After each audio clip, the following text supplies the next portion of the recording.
कहानी की शुरुआत में हमें दो लड़कियों को दिखाया जाता है जिनका नाम हंटर और बैकी था। ये दोनों लड़कियां 2000 फीट ऊंचे एक टावर पर फंसी हुई थी। इनके फोन्स में नेटवर्क भी नहीं था, इसलिए वो दोनों किसी को कॉल करके मदद भी नहीं मांग सकती थी। इससे भी बुरी बात ये थी कि ये टावर एक रेगिस्तान के बीचों बीच था, इसलिए आसपास किसी का उन्हें देख पाना भी मुश्किल था। और तो और अगर इन दोनों में से कोई नींद लेने की कोशिश करती तो गिद्ध इनके पास आकर इनके मांस को खाने लगते। अब ये लड़कियां इस टावर पर कैसे फंसी और क्या ये इस टावर से बच पाई या मारी गई, चलिए देखते हैं हमारी आज की इस कहानी में। तो कहानी की शुरुआत में बैकी अपने हस्बैंड डैन और अपनी सबसे अच्छी दोस्त हंटर के साथ माउंटेन क्लाइंबिंग कर रही थी। तभी डैन को एक छोटी सी केव दिखती है जिसमें वो अपनी ग्रिप बनाने के लिए उसमें हाथ डाल देता है। लेकिन अचानक ही उस केव में से एक पंछी बाहर निकलता है, जिसकी वजह से डैन अपना बैलेंस खो देता है और नीचे गिरने लगता है। लेकिन सेफ्टी वायर से बंधा होने की वजह से वो बच जाता है। यहाँ पर डैन माउंटेन को पकड़ने की कोशिश करता है। हंटर और बैकी उसकी मदद करने के लिए उसके पास आ ही रही थी कि तभी डैन की सेफ्टी वायर टूट जाती है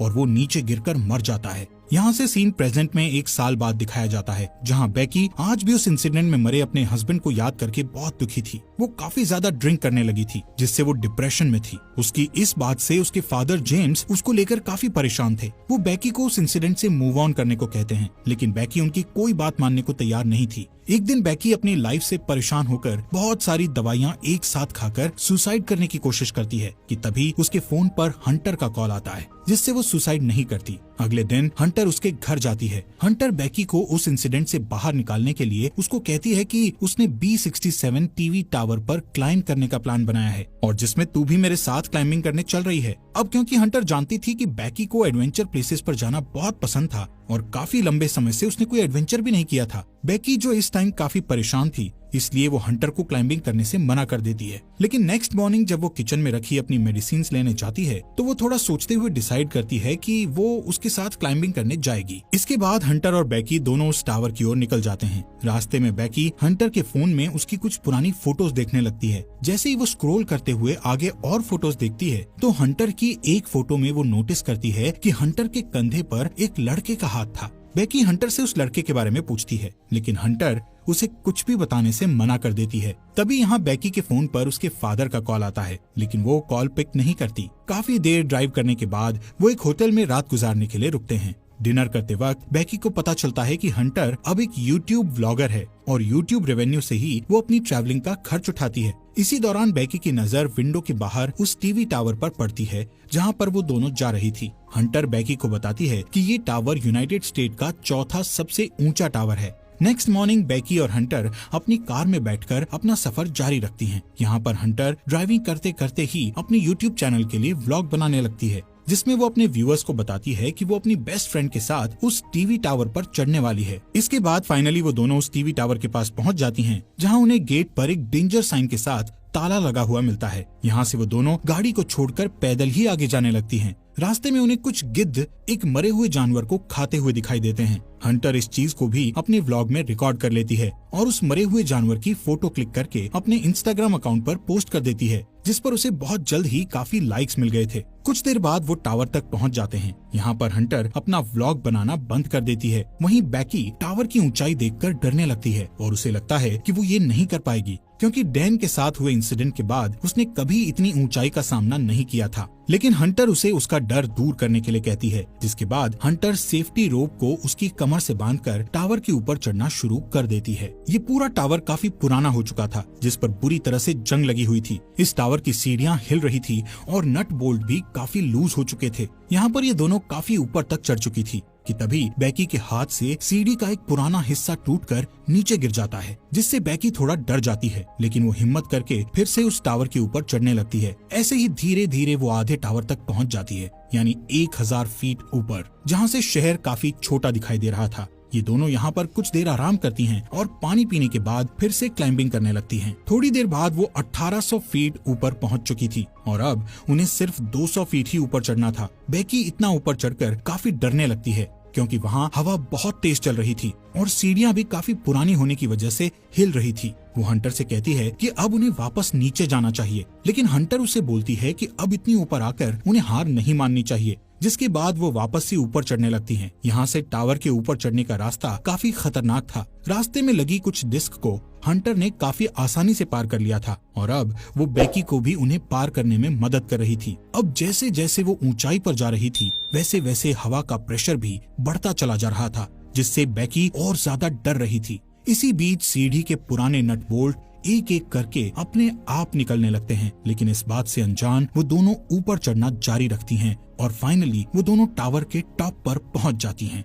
जहां एक और नट बोल्ट खुलकर नीचे गिर चुका था। यहाँ पर हंटर दोबारा से अपना व्लॉग बनाना शुरू करती है और वीडियो में अच्छे शॉट्स लेने के लिए वो ड्रोन कैमरा का इस्तेमाल करती है। थोड़ी देर बाद हंटर अपने व्यूअर्स को और अच्छा कंटेंट देने के लिए बेकी को ड्रोन का रिमोट पकड़ाकर खुद उस टावर के सहारे एक हाथ पर लटक जाती है। शॉट्स लेने के बाद वो वापस से ऊपर आती है और सेम यही चीज बेकी को भी करने के लिए कहती है, लेकिन बेकी उसे ऐसा करने से मना कर रही थी, जिस पर हंटर उससे कहती है कि उसका डर भगाने का ये सबसे बड़ा मौका है। जिसके बाद बेकी हंटर का हाथ पकड़कर वही स्टंट करती है और हंटर उसकी सेल्फी लेने लगती है। इसके बाद बेकी वापस से ऊपर आ जाती है। यहाँ पर बेकी अपने हस्बैंड डैन की अस्थियों को लेकर आई थी और डैन को याद करती हुई वो उसकी अस्थियों को यहाँ विसर्जित कर देती है। इस मोमेंट पर बेकी और हंटर दोनों काफी इमोशनल हो गई थी। इसके बाद वो डिसाइड करते हैं कि अब उन्हें वापस जाना चाहिए, इसलिए वो अपने सेफ्टी वायर को खुद से कनेक्ट करती हैं और बेकी नीचे जाना शुरू कर देती है। लेकिन जैसे ही वो पहला कदम सीढ़ी पर रखती है तो सीढ़ी टूट जाती है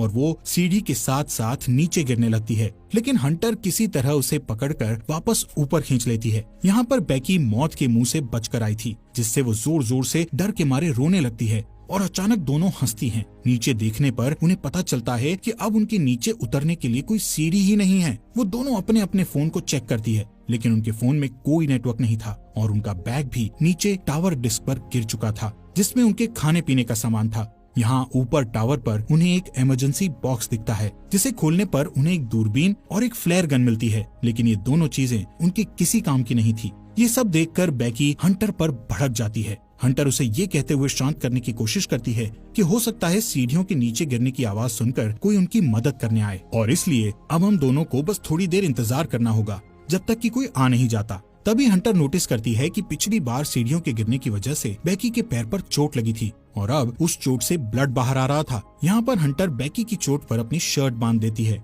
कुछ समय बाद बेकी हंटर से पूछती है कि उसने व्लॉगिंग क्यों शुरू की, जिस पर हंटर गलती से डैन का नाम ले लेती है, जिससे बेकी के मन में हंटर के प्रति शक बैठ जाता है। कुछ देर बाद हंटर अपना फोन चेक करती है, जहां उसने कुछ देर पहले अपनी सोशल साइट पर एक मरे हुए जानवर की फोटो अपलोड की थी, जिससे उन्हें एक आइडिया आता है कि वो अपने फोन पर एक हेल्प मैसेज टाइप करेंगे और उस फोन को रस्सी से बांधकर नीचे लटका देंगे, ये सोचकर कि शायद नीचे जाने पर फोन में सिग्नल आ जाए और उनकी पोस्ट अपलोड हो जाए। हालांकि उनकी ये कोशिश नाकामयाब हो जाती है। इसके बाद उन्हें लगता है कि जरूर जमीन पर तो नेटवर्क होगा ही, इसीलिए वो उस फोन को अपने जूते में डालकर उसके चारों ओर अपनी जुराबें फंसाकर जूते को नीचे गिरा देती हैं। यहाँ टावर पर अचानक बेकी का ध्यान हंटर के दूसरे पैर पर जाता है, जहाँ 143 का टैटू बना हुआ था, जिसे देखकर उसे याद आता है कि उसका हस्बैंड डैन हमेशा उसे आई लव यू कहने के लिए 143 कोड का इस्तेमाल करता था। लेकिन बेकी इस चीज को भी इग्नोर करके इस टावर से नीचे उतरने के लिए कोई और आइडिया सोचने लगती है। थोड़ी देर बाद उन दोनों को दूरबीन से नीचे जमीन पर टावर के पास से गुजर रहा एक आदमी और उसका डॉग दिखाई देते हैं, जिससे वो उस आदमी से मदद के लिए चिल्लाने लगती है, लेकिन इतनी ऊंचाई होने के कारण उनकी आवाज नीचे नहीं जाती। यहाँ नीचे हम देखते हैं कि हंटर ने जो फोन जूते में डालकर नीचे फेंका था वो पूरी तरह से टूट चुका था और अब उनका ये प्लान भी फेल हो चुका था। वो आदमी वहाँ से जाने लगता है। ये देखकर बेकी हेल्प के लिए चिल्लाते हुए अपने दोनों जूते उस आदमी पर नीचे फेंक देती है, ताकि उस आदमी का ध्यान ऊपर की ओर उन पर आ जाए। लेकिन वो आदमी ये नोटिस नहीं करता, क्योंकि वो किसी से कॉल पर बात कर रहा था। इसके बाद बेकी वो फ्लेयर गन चलाने लगती है, लेकिन हंटर उसे ये कहते हुए फ्लेयर गन चलाने से मना कर देती है कि अभी दिन का समय है, इसलिए किसी को भी फ्लेयर गन का पता नहीं चलेगा। इसी दौरान वो दो और आदमियों को वहाँ थोड़ी दूर नोटिस करती हैं, जो यहाँ पार्टी करने के लिए आए थे। उन्हें देखकर वो दोनों डिसाइड करती हैं कि थोड़ा अंधेरा होने पर वो इस फ्लेयर गन का इस्तेमाल करेंगी, ताकि वो लोग उन्हें नोटिस कर सकें। कुछ देर बाद रात हो जाती है और बेकी फ्लेयर गन का इस्तेमाल करती है, जिससे वो दो आदमी उन्हें देख लेते हैं। यहाँ पर बेकी और हंटर अपने हाथ हिलाते हुए और जोर जोर से चिल्लाकर उनसे मदद मांगने की कोशिश करती है। इसके बाद वो दोनों दूरबीन से देखते हुए नोटिस करती है कि वो दोनों आदमी हंटर की कार के पास जा रहे थे, जिसे देखकर दोनों खुश हो जाती है। लेकिन उनकी मदद करने के बजाय वो आदमी उनकी कार को चुराकर वहाँ से भाग जाते हैं। ये देखकर वो दोनों काफी दुखी हो गई थी और अब उन्हें जल्दी से कोई नया आइडिया भी समझ नहीं आ रहा था कि अब वो क्या करे। यहाँ पर बेकी हंटर से उसके पैर के टैटू के बारे में पूछ ही लेती है, जहाँ हंटर ये रिवील करती है कि उसका डैन के साथ 6 महीने तक अफेयर रहा था। इसके लिए वो उससे माफी मांगती है कि उसने उसके हस्बैंड के साथ हुकअप करके काफी बड़ी गलती करी। हंटर बताती है कि डैन उसे अच्छा लगता था और वो उससे प्यार भी करती थी, लेकिन डैन बेकी से ज्यादा प्यार करता था, इसलिए उसने जल्दी ही डैन से ब्रेकअप कर लिया था। बेकी ये सुनकर और भी ज्यादा डिसअपॉइंट हो जाती है कि उसकी बेस्ट फ्रेंड और उसका हस्बैंड दोनों ही उसे चीट कर रहे थे। अगली सुबह बेकी फोन चेक करती है, जहां उसे पता चलता है कि इस टावर पर चढ़े उन्हें 24 घंटे बीत चुके हैं। अब क्योंकि उन्हें काफी भूख और प्यास भी लग रही थी, इसलिए हंटर डिसाइड करती है कि वो नीचे डिस्क पे जाके अपने बैग को लेकर आएगी, जिसके लिए वो सेफ्टी रोप को टावर से बांधकर नीचे उतरने लगती है। लेकिन डिस्क से थोड़ी दूर पर वो रस्सी छोटी पड़ जाती है, जिससे हंटर उस बैग तक नहीं पहुंच पाती। अब उसके पास कोई और चारा नहीं था, इसलिए हंटर अपने साथ बड़ी रस्सी खोलकर उस पर लटक कर जंप लेते हुए डिस्क पर कूद जाती है। वो बैग को उठाकर उसमें से पानी की बोतल निकालकर पीने लगती है। इसके बाद वो अपनी सेल्फी स्टिक की मदद से बैग को रस्सी से लटका देती है और खुद भी कूदकर उस रस्सी को पकड़ लेती है। तभी बेकी उसे ऊपर खींचना शुरू करती है। यहाँ पर हंटर भी ऊपर चढ़ने लगती है और वो बस ऊपर पहुँचने ही वाली थी कि तभी उसके हाथ से रस्सी फिसल जाती है, जिससे वो तेजी से नीचे गिरने लगती है। ये देखकर बेकी की धड़कन एकदम से तेज हो गई थी, क्योंकि अपने हस्बैंड को खोने के बाद अब वो अपनी बेस्ट फ्रेंड को नहीं खोना चाहती थी। लेकिन जैसे ही बेकी डरी हुई नीचे देखती है तो हंटर उसे रस्सी पर लटकी हुई दिखती है। हालांकि हंटर के हाथों में काफी चोट लग गई थी, इसलिए बेकी अपनी पूरी ताकत लगाकर हंटर को टावर के ऊपर खींच लेती है।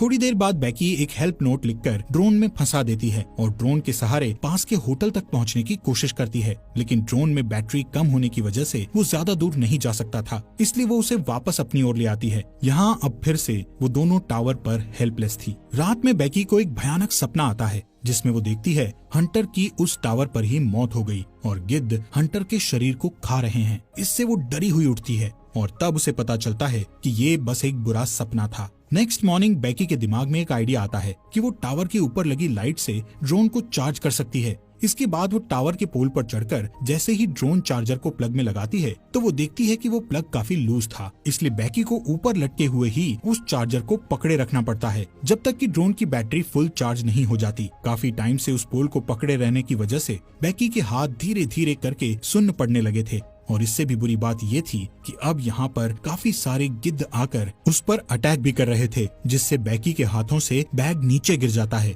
थोड़ी देर बाद वो ड्रोन की बैटरी फुल चार्ज हो जाती है, जिससे बेकी नीचे आ जाती है। इसके बाद वो ड्रोन को होटल तक पहुंचाने की कोशिश करती है, लेकिन जब वो ड्रोन होटल तक पहुंचने ही वाला था तो उसकी टक्कर एक ट्रक से हो जाती है, जिससे वो बिल्कुल टूट गया था और उनको ड्रोन कैमरा से भी कुछ दिखाई नहीं दे रहा था। ये देखकर वो दोनों और भी ज्यादा डर गई थी, क्योंकि अब उनके पास बचने का कोई भी ऑप्शन नहीं था। वो थकी हारी उस टावर पर हार मानकर बैठ जाती है। शाम के समय वहाँ तूफान बनने लगे थे, जिससे उनका जिंदा रहना और भी मुश्किल हो गया था। यहाँ पर बेकी को बहुत तेज नींद भी आ रही थी, इसलिए वो वहीं सोने लगती है, लेकिन हंटर उसको सोने से मना करती है, क्योंकि उनके सोते ही गिद्ध फिर से उन पर हमला करने लगते। बेकी हंटर से उसका दूसरा जूता भी मांगती है, ताकि इस बार वो उसमें अपना फोन डालकर नीचे फेंक सके। हंटर उससे कहती है कि मेरा जूता तो नीचे डिस्क पर ही गिरा हुआ है। यहाँ से कहानी में एक बड़ा ट्विस्ट आता है और हमें पता चलता है कि जब हंटर नीचे डिस्क पर कूदी थी तो उसी टाइम डिस्क पर गिरने से उसकी मौत हो गई थी और उसके बाद से बेकी अकेले ही सरवाइव कर रही थी। बेकी को हेलुसिनेशन होने लगे थे, जिसमें वो हंटर की प्रेजेंस को इमेजिन कर रही थी। रात में बेकी तूफान में सरवाइव करने के बाद अपने फादर के लिए एक वीडियो मैसेज रिकॉर्ड करती है, जिसमें वो बताती है कि वो वापस घर आना चाहती है। वहीं दूसरी ओर उसके फादर जेम्स भी उसको लेकर बहुत परेशान थे। अगले दिन जब बेकी इस टावर पर सोई हुई थी तब एक गिद्ध आकर बेकी की चोट पर से उसका मांस खाने लगता है, लेकिन अब क्योंकि बेकी को काफी भूख लग रही थी इसलिए वो उस गिद्ध को जोर से पकड़कर टावर के मेटल से उसे जान से मारकर खाने लगती है, जिससे उसमें थोड़ी जान आती है और वो रस्सी के सहारे नीचे डिस्क पर उतरती है, जहां हंटर की डेड बॉडी पड़ी थी। इसके बाद वो अपने डैड जेम्स को मैसेज करती है कि वो इस टावर पर फंसी हुई है और अपने फोन को हंटर के जूते में डाल देती है, लेकिन इस बार वो उस जूते को हंटर की डेड बॉडी में घुसाकर उसकी डेड बॉडी को नीचे फेंक देती है। इसके बाद रात में उसके फादर जेम्स को बेकी का मैसेज मिलता है और वो जल्दी से पुलिस को कॉल करके वहाँ टावर तक पहुँचता है। अब जैसे ही वो उस टावर तक पहुँचता है तो देखता है कि पुलिस एक डेड बॉडी को कवर कर रही थी। ये देखकर उसे लगता है कि ये उसकी बेटी बेकी की डेड बॉडी है जो जिंदा नहीं बच पाई। तभी उसे अपनी बेटी पुलिस की कार के पास दिखाई देती है, जिसके बाद वो दोनों एक दूसरे को गले लगाते हैं। हैं और इसी के साथ ये अमेजिंग मूवी यहीं पर खत्म हो जाती है।